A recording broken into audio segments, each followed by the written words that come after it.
بەڵێ بینەرانی عزیز بەشی یەکمی بەرنامەی ئاسۆی بەرابەری کە سەبارەت بوو خەبات دژ بە ئێدام پێشکەش بە ئێوەی خۆشەویستکرا. بەشی دومی بەرنامەکەمان لەسەر نەورۆز لە کوردستان و دەوروونەخشی ژنان و ئەو هەڵوێستانەی کە لە بەرامبەر نەورۆز لە کوردستان گیراوە. لە نەورۆزی 1404دا جەژنی بەهار لە کوردستان لە باتی تەنیا ڕێوڕسمێکی کولتوری و مەیدانێک بۆ خۆڕاگری مەدەنی و بەرەنگار بوونەوەی سیاسەتەکانی ڕژیم. تایبەتمەندی دیاری ئەمساڵ ئامادەبوونی بەرچاوی ژنان و کچان بەبێ حیجابی ئیسلامی بوو کە بە جلوبەرگی ڕەنگاوڕەنگ و سەمای بە کۆمەڵ یاسا دژەژنەکانی حکوومەتیان ژێر پێخست. خاڵی سەرەکی بەڕێوچوونی نەورۆزی ئەمساڵ ئاستی بەرزی خۆڕێخستنی جەماوەر بوو. سەرڕای کۆسبە ئەمنیەکان چالاکوانان توانیویان ڕێوڕسمەکان لە دەیان شوێندا هەماهەنگ بکەن کە نیشانەی بوونی پێکهاتەی کۆمەڵایەتی و سیاسی دەرەوەی کۆنترۆڵی حکوومەتە. هەر سەبارەت بە نەورۆزی ئەمساڵ لە کوردستان 800 کەس بە ناوی ڕۆشنبیر نووسراوەیەکیان بڵاو کردەوە و نیگەرانی خۆیان لا بەڕێوچوونی مەراسماتی نەورۆز لە کوردستان لە ئەمساڵ و لە داهاتوو دەربڕیوە. بۆ قسەکردن لەسەر ئەو بابەتە داوام کردووە لە بەڕێز کاک یەحیا سەرخانی چالاکی مەدەنی کە لەم بەرنامەیە بەشدار بێ. کاک یەحیا کاتت باش، سپاس بۆ ئامادەبوونت لەم بەرنامەیە. سڵاو ڕێز بۆ ئێوەش و سپاس لەنگوش. زۆر سپاس بەخێر بێت. کاک یەحیا هەر وەکو لە پێشکێکە ئاماژەم پێکرد نەورۆز لە کوردستان بە جۆش و خڕۆشێکی بەرفراوانەوە بەڕێوەچوو لە یەک مانگی ڕابردوودا. هەڵوێستی زۆر کەسیشمان بینی سەبارەت بە ئەم مەراسماتەی کە بەڕێوەچووە. ئێوە خۆتان هەڵسەنگاندنتان لە نەورۆزی ئەمساڵ چییە؟ سەرەتا سڵاو ڕێز بۆ هەموو بینەرانی عزیزتان لە تەلەڤیزیۆنی کۆمەڵەتیەوە و نەورۆز لە هەموو گەلی کورد بە تایبەتی لە گەلی ڕۆژهەڵات پیرۆز دەکەین. دەکرێ بڵین بۆ جۆش و خرۆش و حماسەی کە خۆکاندیان لە ماوەی 50 ڕۆژدا نەورۆزیان بەردەوام کردێمە دیمان لە چواری ڕۆژشەمەڵا نەورۆزەکان دەستی پێکرد و تا کۆتایەکەی کە چەند ڕۆژی پێش بوو لە نەورۆزی کارزانی سەر بە ئیلام. نەورۆزی ئەو ساڵ نەورۆزی 2525 دەتوانین بڵێن جیاوازێکی یەکجار زیادی هەبوو دەگەڵ نەورۆزەکانی ساڵانی ڕابردوو، هەرچەند بە ساڵانێک نەورۆز لە ڕۆژهەڵاتی کوردستان هەردەم دیمانە بە جۆش و خرۆشێکی زۆر تایبەتەوە بەڕێوە دەچێت. بەڵام ئەو ساڵ بەپێی وەزعیەتێکی کە هەبوو بەپێی ئەوەی کە ئێمە دەزانین لە ماوەی یەک ساڵی ڕابردوودا ئێران زۆر کەوت بۆ وشارێکی ئابووری و ئەوە تەسیری لەسەر گەلیش کرد بوو بە تایبەتی لە کوردستان کە ئێمە دەزانین هیچ ژێربەنایەکی ئابووری نییە. کێشەی ئەمنیەتی هەبوو، کێشەی بەس بەسەرکرانی خەڵک هەبوو. ئێمە دیمان کرد دوو مانگی ڕابردووی پێش نەورۆزێدا کەسانێکی زۆر نزیک 100 کەس لە هەموو ڕۆژهەڵات بگرە زیاتریش دەست بەسەر کرابوو لە هەموو شارەکانی ڕۆژهەڵات. بەڵام چالاکانی مەدەنی ڕێکخراوەکان NGOکان و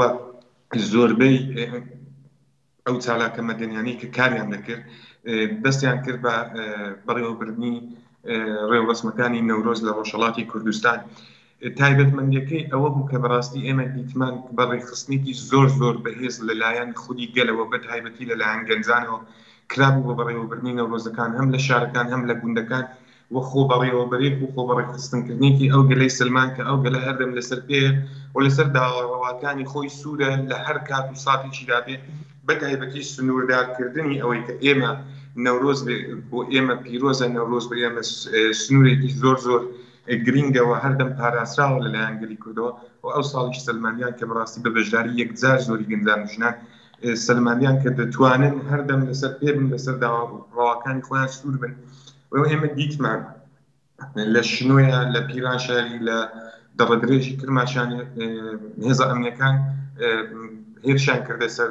ئەو کەسانی کە نەورۆزیان بەڕێوە دەبرێت سەر مەیدانەکانی نەورۆزی، بەڵام دیسان نایانتوانی پێشان پێ بکەن و لە شوێنێکی دیکە بە شێوازێکی دیکە نەورۆزەکانی خۆیان بەردەوام دەکرد. جیاوازەکەی ئەوە بوو بە هەموو فشار و هەر زۆرە فشارێکی کە هێزە ئەمنیەکان و کۆماری ئیسلامی پێویست بیخاتە سەرەوەی کە ئەو نەورۆزانە بەڕێوە نەچێت، بەڵام گەل بە خۆ بەڕێخستنکردنی بەهێزێکی کە هەیەی هەردەم هەیە بۆ بە تایبەتی لە ڕۆژهەڵات توانیان ئەو نەورۆزانە زۆر سەرکەوتوانە بە ماوەی 50 ڕۆژدا لە هەموو شار و گوندەکانی ڕۆژهەڵات بەڕێوەبەرن. بەڵێ کاک یەحیا هەروەکو خۆشتان ئاماژتان پێکرد نەورۆز لە کوردستان ئیمساڵ زۆر جیاواز بوو ڕێخستنەکەی بەڕێوەچوونەکەی و بەشداری بەرچاوی ژنان بە تایبەت ئەمساڵ زۆر بەرچاوتر بوو. خۆتان ڕۆڵی ژنان چۆن دەبینن؟ خۆتان ئەبینن کە ڕەشبەڵەک کە هەڵپەڕکەیەکی کوردی ئەمساڵ زۆر جیاوازتر بوو و حزوری ژنان لەوێ زۆر پڕەنگ بوو. زیانەوەی کە ژنان لە ڕەشبەڵەکەکان و لە مەیدانە نەورۆزیەکان زۆر بەرچاوبوون، ینی لە هەموو دیمەنەکانی کە دەردەکەوتن دەتوانین بڵین بەشداربووانی ژن و بەشداربووانی گەنج زۆر زیاتر بن لە بەشداربووانی دیکەی وەک پیا و وەک تەمەنی دیکەی تەمەنی خواردن بە گشتی ژن بەرچاوی بەشدار بوو. ئێمە لە نەورۆزی بیزاڵی دیتمان کە خاتون سیمینی چایچی وەک خوێندنەوە و پیرۆزکردنی نەورۆز دێشێر پێشکەش دەکات، دەبینین کە پێشکەشکێرەکانی سەر سێنەکانی نەورۆزی سەر ستەیزەکانی نەورۆزی پێشکەشکارەکان ژنن و دەتوانین بڵین بەشێکی زۆر لە ئامادەکاری و بەڕێوەبردنەکەی هەر بەدەستی ژنان بووە. دیارە ئێمە لە دەرەوەی مەنگە زۆر ئاگاداری وردەکاری بەڕێوەبردنەکان و شتانی کە لە پشتەوە دەگذەرێ بۆ ئامادەکاری نەورۆزی. بۆ نمونە لە شارێکی وەک بۆکان کە 100,000 کەس بەشدار دەبێت، لە شارێکی وەک ورمێک کە 100,000 کەس بەشدار دەبێتەوە بەو هێز و جۆش و خۆشەوە کە دەبینین ئێمە ژنان مەیدانداری نەورۆز دەکەین. ئەوە هەڵگری ئەو واتایە کە شۆڕشی ژیان ئازادی پاشی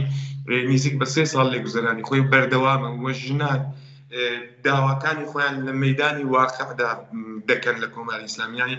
داوای مافەڕەوەکانی خۆیان ئەوەی کە ژنی ئازاد، ئەوەی کە گەلی ئازاد، گەلی خۆبەڕێخستن، گەلی سەربەخۆ لە مەیدانی نەورۆزدا لە واقعدا دەکەن. بە جۆرێک بەردەوامبوونی ژنان لە مەیدانی نەورۆزەکان ئەو ساڵ وەرگرتنەوەی ئەو مەیدانە بوو، وەرگرتنەوەی ئەو شۆنانە بوو کە کۆماری ئیسلامی بە ساڵانی بوو دەستی لەسەردانا بوو بە هەر شێوەیەک کە بۆی کراوە سەرکوتی کردووە. بەڵام ئەو ساڵوان دیتمان کە بەڕاستی ژنان و گەنجان لە ڕۆژهەڵاتی کوردستان سەرکەوتوو هاتنە دەوێتەوە بە شێوە ڕۆڵێکی یەکجار بەرچاویان جێڕا و من دیسان دەڵێنەوە کە بەشێکی زۆری لە ئامادەکارەکان بەدەستی ژنان ئەو بەڕێوەبردنی نەورۆزانەی 2525. سەرڕای هەموو فشار و فشارێکیش کە هەبوو ئێمە دیتمان لە 8 مارسدا چەندین ژن دەست بەسەر کران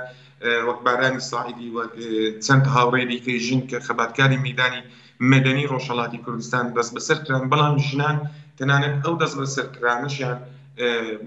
بۆ نەبوو بەلەمپەرەوە مەیدانداری نەورۆزەکانیان بەدەستی خۆیان گرت. بەڵێ زۆر سپاس کاک یەحیا. کاک یەحیا هەروەکو خۆشتان ئاماژەتان پێکرد نەورۆزی ئەمساڵ زۆر بەرفراوان بوو و ژنان زۆر بەشدار بوون، یانێ ڕەشەشکێن بوو. من پێم وایە ئەمساڵ نەورۆزی کوردستان زۆر تایبەتی تر بوو. بەڵام لە دڵی ئەم تایبەتیە کە لە کوردستانە بوو لە چەند ڕۆژی ڕابردوودا لەلایەن 800 کەس کە بە ناوی ڕۆشنبیر نووسراوەیەک بڵاو بووتەوە و ناوەرۆکی ئەو نووسراوەیە زۆر توول و تەفسیری هەیە. ئەوەش خۆتان بابەتێکتان هەر لەسەرەوە لەسەر ئەو نووسراوە بڵاو کردوێتەوە. ناوەرۆکی ئەو بابەتە چی بوو و ئەو ترسە چی بوو کە ئەم 800 کەسە لە ناو نووسراوەکەیاندا ئاماژەیان پێ کردووە کە کوردستان نەورۆزەکەی نابێ ئاوا بەڕێوە بچێ؟ ئێوە فەرموون. جودا لە ئەو بڵاوکراوەی بەناوبەیانیەی ئەو 800 کەسە ئێمە دیتمان کە لە ڕۆژی 2 ڕەشەمەدا بەناوی ڕۆژی زربەت خواردنی عەلی و یا هەر شتێکی دیکە بوو، دیمان کە کۆمەڵێک خەڵک بە پێشەنگی کەسایەتێکی وەک نادری قازیپور کە هەموو گەلی ڕۆژهەڵاتی ئەو کەسایەتی دەناسیەوە هاتن بە شێوازێک تێریشان کردە سەر نەورۆزی ورمێ کاردانەوەکانی بیشماندی نەتەنانێت کاردانەوەی گەلی کورد لە ڕۆژهەڵاتی، ئێمە کاردانەوەی ئیتنیکەکانی کەشماندی، فارسماندی، تورکماندی، ئازەریماندی کە بە شێوازێک هێرشیان کردە سەر ئەو کەسانە کە هێرش دەکەنە سەر میلەتی کورد، هێرش دەکەنە سەر نەورۆز و هێرش دەکەنە سەر بەڕێوەبردنی نەورۆز. و ئەوە بخۆی سەلمێنەری ئەوەیە کە ئەو گەلە بەڕاستی ئەو کەسانی ناوێ، ینی هەموو گەلە جیاجیەکانی هەموو نەتەوەکانی کە لە ئێراندا دەژین وەک بەلوچ وەک کورد وەک ئازەری، دیارە ئەو لێکدابڕان و ئەو هەڵکوتانی سەریەکە و هێرشکردنە سەریەکەی ناوێ لەسەر ئەوەی کە ئەو بەیانی 800 کەسەش کە هاتە دەوێت هیندێک کەسی بەرچاویشی تێدا بوو ترس و دڵەڕاوکیەکی کە تەواو لە دڵی کۆماری ئیسلامی داهاتوتە دەرێت، لە دڵی ئەو بەیانی 800 کەسش داهاتوتە دەرێت و ئەوانە ئەوەندەی ئێمە ئاگادارین نزیک بە هەفتەیەکیان ڕاگرت کە ئیمزای کۆکەنەوە، بەڵام ئیمزاکانیان لە 800 کەسی ئێمە دیمان زیاتر نەبوو و ئەوەش شتێکی ئاساییە کە 800 کەس هاوڕا بن لەگەڵ کۆماری ئیسلامی و ئێمە دیمان کە لە زۆربەی بەشەکان ڕێک ئەو قسانی عەلی خامنەیی دەکەن کە لەسەر قسەکانی خۆیدا لە نۆژەکانی جمعەیە لە زۆربەی شوێنەکانی دیکە دێکاوە ئەوەی کە بەڕستیان داوەتەوە بە جاسووسی بوون و دەست بەکاردابوونی کەسانی دەرەوە وڵاتانی دەرەوە ئەو نەورۆزانە بۆیە بۆ شێوەیە بەڕێوە چۆ بە ئەساسا دەواقعدا ترسیوانێت لە پێکاتی ئەو گەلانەیە کە لە ئێراندا دەژین ترسیوانێت لە پێکاتی ئەو ئیتنیکانەیە کە لە شارێکی وەک ورمێ و وەک نەغەرێ دەژین وە ساڵانێکە بە ئاشتیوایی و بە هاوژیانی و هاوپێکەوە ژیانی خۆیان بردۆتە سەر هیچ کێشێکیان نەبوو ئێمە ناتوانین بڵین هەر ئەو سەد و چەند هەزار کەسەی لە نەورۆزی ورمێ بەشدار بوون هەمووی کورد بوون یانی ئەگەر بێت و لێکۆڵینەوەیەکی میدانی بۆ بکرێت دەبینین کە ئیتنیکەکانی دیکە وەک ئاشوورەکانی ورمێ وەک ئەرمەنیەکانی ورمێ ڕەنگە وەک ئازەرەکانی ورمێش بەپێی تێکەڵاوەیەکی کە دەگەڵ گەلی کوردیان هەیە لەو ناوچەیە بەشدار بوون و ئێمە ئەگەر بڕیار بەوەی با کە ئازەری یا تورک لە ورمێ هەڵکرێتە سەر کوردەکان قەتعەن کەسانی وەک قازی پووری لەجیان ئەو چەند کەسەی کە دەگەڵیمان دیتم لە خەیابانێ ڕەنگە بە سەدان هەزار کەسیشیان لەگەڵ کەوت بە پس دیارە ئەو گەلە ئەوەی ناوێت ئەو گەلەی کە لەو ناوچەیەدا گەلێکی پێکەوە ژیانی دەوێت گەلێکی بە ئاشتەوایی دەوێت بە هەموو داوە مافڕەوەکانی خۆی بگا ئەوە هەمان شتێکە کۆماری ئیسلامی بە چەندین ساڵە لێی ترساوە ئێمە دووبارە دەبێت بگەڕینەوە سەر شۆڕشی ژیان ئازادی ئەگە بمان هەیە گەلانی ئێران بناسیم دەبێت ئەو دروشمانی کە لە دڵی شارە تورکەکان وەک تەورێز وەک ورمێ وەک ئەو شارانەی کە تورک ژیانی لێ دەکات فارس ژیانی لێ دەکات کەدایان کورد و بەلوچ و ئازەری بران یعنی دەکەن ئەوە دەنگی گەلێکێک کە بەردەوام دەکات نە دەنگی ئەوە 800 کەسەی کە بەو قەرغی ڕەق و کینەیەوە هەڵدەکەوتنە سەر نەورۆزێکی کە بەپێی هەموو لێکۆڵینەوەکانی کە هەیە بەپێی هەموو مێژوویەکی کەیەتی تەنانەت دەتوان ئیسناد بە قسەی مامۆستا سۆرانی حەمەڕەش بکەین کە مەڕێک ڤیدیۆیەکی هەیە کە دەڵا ئێمە وەک کەسێکی لێکۆڵەر مامۆستا سۆرانی حەمەڕەش دەڵا ئەمن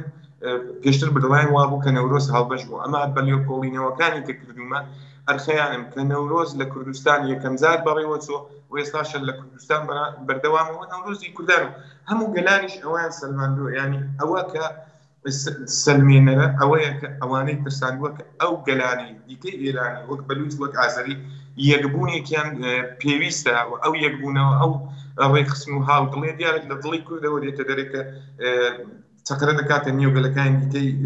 لە ئێرانیشدا دەژین ئەو ترسەی هەیەیانەوە ئەو 800 کەسەش دەکەن لە دڵی کۆماری ئیسلامی هاتوونە دەبێت ئەو بەیانەی بڵاو دەکەنەوە ئەوەیە قبولکردنی هویەت و مێژوو کولتوری کورد بۆوانە تۆزێک زەحمەتە نەتۆزێک ڕەنگە بە ساڵانە هەر زەحمەت بۆ بە هەردەم هەویستیانە سەرکوتی کرد ببوورە تۆزێکیش دەگەژە دەبێت تەنانەت ئەوەندە بەڕقوکینەوە نووسیانە لە سەرتاکەیدا باسی ئەسلی 15 یاسای کۆماری ئیسلامی دەکەن کە زمانی دایکیە یعنی دەڵێن زمانی دایکی یەکریزی ئێمە لەبین دەبات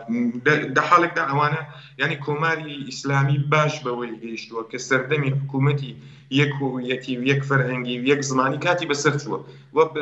بە هەموو شێوازێک خەریکە بە لە قاژێرێکا کە لە بەرامبەر وەیدا ڕاستێک کە ئێمە دەبینین لە هەموو شارەکانی ئێران کە ڕێوەڕسمێک بەڕێوە دەچێت ئێمە دەبینین کە لەو بوارەیەوە شکستی پێدەی لە بەلوچستانی شەروایە لە خوزستانی شەروە و لە کوردستانیش کە دوو ڕۆژە نەورۆزتەوا بووە دەبینین کە هەروە بۆەوە شکستی بەوەی هێناوەکە ئەو شتێک کە ساڵانی کە بخۆی دەهەیە بیسەپێنێ بەسەر گەلدا وەک یەک هویەتی گەل وەک یەک فەرهەنگی یەک زمانی کە دەزانی ئێستا ناکرێەوە ئەو تایبەتمەندیانە ئێستا گەل پێی گەیشتووە زۆر جیاوازترە لەوانە. بەڵێ کاک یەحیا زۆر سپاس بۆ ئامادەبوونت لەم بەرنامەیە. سپاس و ڕێز بۆ ئێوەش و بژین و سەرکەوتوو. زۆر سپاس. بەڵێ زۆر سپاس بۆ کاک یەحیا سەرخانی چالاکی مەدەنی کە لە بەرنامەی ئاسۆی بەرابەری ئەم هەفتەمان بەشدار بوو. بینەرانی خۆشەویست زۆر سپاس بۆ ئێوەش کە تا کۆتایی بینەر و بیسەری ئەم بەرنامەیە بوون. هەر بژین بە شادی.